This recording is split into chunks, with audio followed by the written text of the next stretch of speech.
โดซา Sa baling ng panan.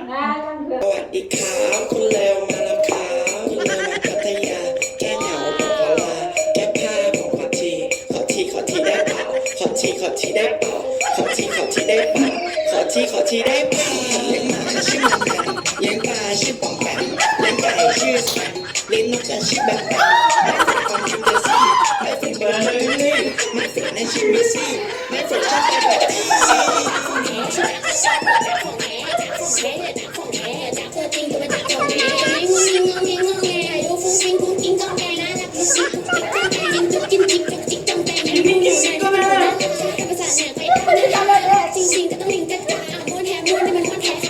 Oh my god. เจอที่โดนตาโก